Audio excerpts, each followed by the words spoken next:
Hello friends, ನಾವಿವತ್ತು beans ಪಲ್ಯನ ಮಾಡ್ತಾಯಿದ್ದೀವಿ.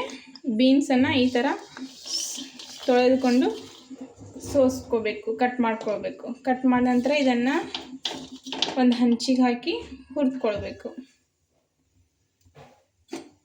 ಸ್ವಲ್ಪ ಎಣ್ಣೆ ಹಾಕಿ ಹುರಿದ್ಕೊಳ್ಬೇಕು.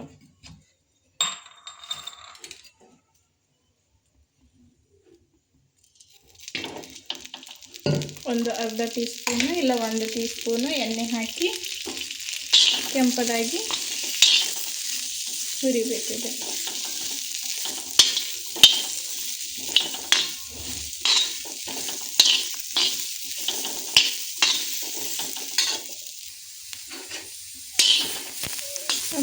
ಕೆಂಪದಾಗ್ತಾ ಇದೆ. ಈ ಥರ ಸ್ವಲ್ಪ ಹುರ್ಕೊಳ್ಬೇಕು, ಅಂದರೆ ಟೇಸ್ಟ್ ಬರುತ್ತೆ ಇದು. ನಂತರ ಒಂದು ಪಾತ್ರೆ ಇಟ್ಟು 2 ರಿಂದ 3 ಸ್ಪೂನ್ ಅಥವಾ 2 ಸ್ಪೂನು ಎಣ್ಣೆ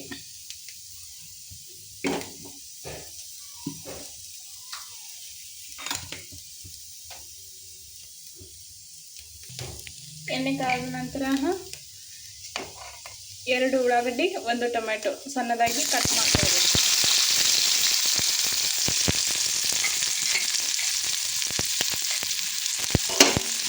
ಸ್ವಲ್ಪ ಫ್ರೈ ಮಾಡ್ಕೊಳ್ಬೇಕು ಎಣ್ಣೆಯಲ್ಲಿ.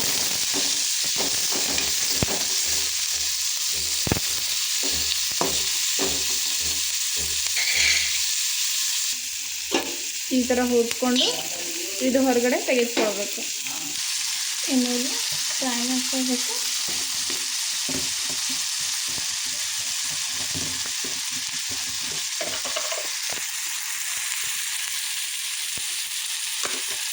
ನಂತರ ರುಚಿಗೆ ತಕ್ಕಷ್ಟು ಉಪ್ಪು,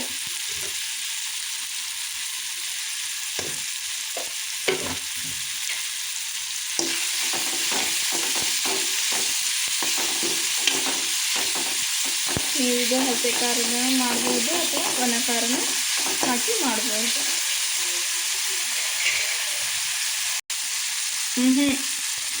ಬೀನ್ಸನ್ನು ರುಚಿಗೆ ತಕ್ಕಷ್ಟು ಖಾರ,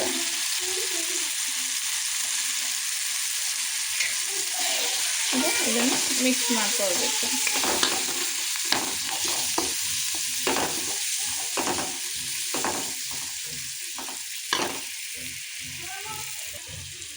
ಈ ಥರ ಮಿಕ್ಸ್ ಮಾಡಿಕೊಂಡು ಹುರಿದಂತಹ ಬೀನ್ಸ್ ಇದಕ್ಕೆ ಹಾಕ್ಕೊಳ್ಬೇಕು.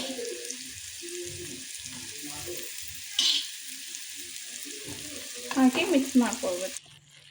ಈ ಥರ ಎಲ್ಲವೂ ಮಿಕ್ಸ್ ಮಾಡಿಕೊಂಡು ಸ್ವಲ್ಪ ನೀರು, ಯಾಕೆಂದರೆ ಅದು ಕುದಿಬೇಕು,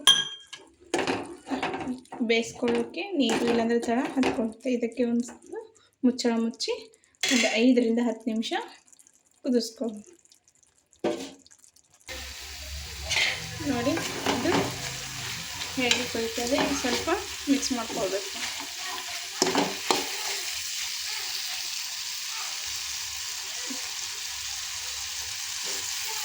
ಈಗ ಇದು ರೆಡಿಯಾಗಿದೆ. ಬೀನ್ಸ್ ಪಲ್ಯ ರೆಡಿಯಾಗಿದೆ. ಚಪಾತಿ, ಬಿಸಿ ಬಿಸಿ ಮತ್ತು ಬಿಸಿ ಬಿಸಿ ರೊಟ್ಟಿಯ ಜೊತೆ ಸರಿಯಾಗುತ್ತೆ.